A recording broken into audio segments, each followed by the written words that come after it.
Hello and welcome back. I'm Nicole, a cottage witch, and this is my week in books and tarot.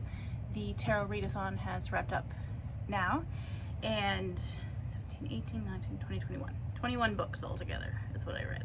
I'm going to slow down a lot this month though, this month being August now. So I read Wildseed by Octavia Butler. I gotta read more of her books. Maybe I'll read all of her books because, oh my god, she's phenomenal.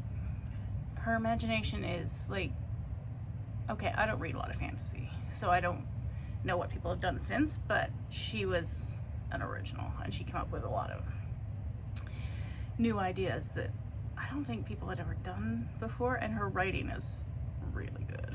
Like sometimes in genre books you don't read it for the quality of writing, you read it for the story or the whatever you're interested in, which is fine. But she was such a powerful writer. But sometimes her books knock you right out, which is maybe the downside to that.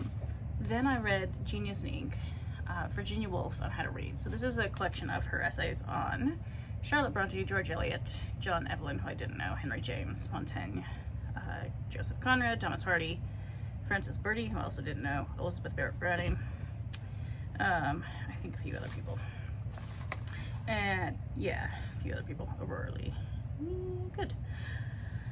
Aurora Lee being the name of the poem. I'll read this again sometime. I really liked it a lot.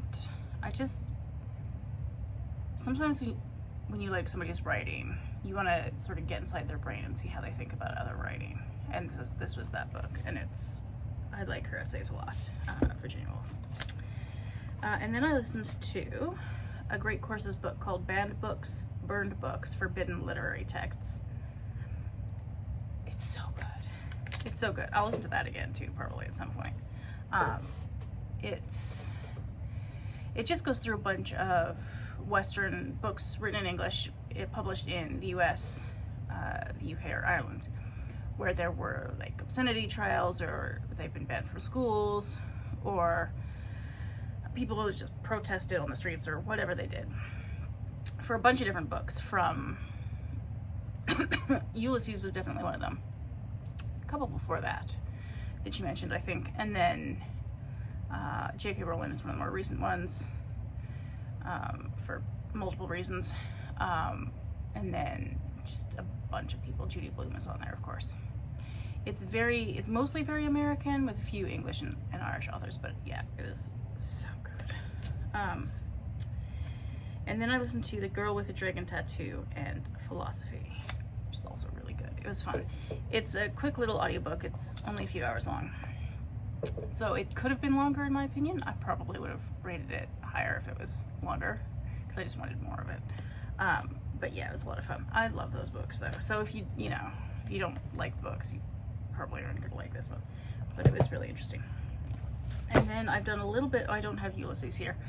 I started re-listening to, picking up where I left off, the podcast called Rejoice, to get through Ulysses, because I do want to see if I can get through that this year. I don't know. It's a big book, and it's a long podcast that talks about all the references and things. Not completely unlike the Reactor channel, Knoxhill, that I've been listening to for like rap music and he does other things on there too, but it's mostly rap music, I think, and breaks down all the references and whatnot. This podcast is sort of like that for Ulysses. It's good fun.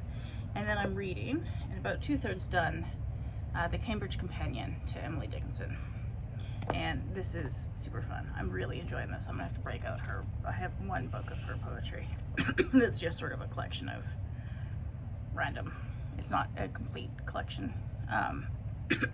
Excuse me. And that was fun. A little frog in my throat there. I'm on the chapter right now called Emily Dickinson and the Gothic in Fascicle 16. That's how she hand published her, she didn't really publish her work when she was living. People published it after she died, but she did sort of these self-publications in little hand-sewn books. And one of them is examined in this essay, and it's about her relationship to both modernism and the Gothic, which right up my alley. So I had been using the Buffy the Vampire Slayer tarot for the readathon, which was fun. But despite the fact it's August, I've pulled out the Gothic literature tarot because it just goes a little bit with Emily Dickinson, and that's the mood I'm in today. Despite the fact it's a beautiful sunny day, it was supposed to be thunderstorming, but that seems to have been put off till tomorrow for some reason. So yeah, that's pulled that out today. I did also use this week a little bit the Tarot Avatara, the Frida Kahlo inspired one, which is very summery. So I'm in a weird headspace this week where it's, you know, 2/3 sunny, hot summer days and 1/3 I wish it was October. So that's that. So I might not have much for next week because mostly it'll be Ulysses and Emily Dickinson, which will slow me right down. But sometimes that's kind of nice, just to have a different sort of pace, because the world is bananas. And it's nice to sort of really sink your teeth into something now and again. So that's what I'm doing. That's it. Nice and short this week. Thank you for watching, and I'll see you next time.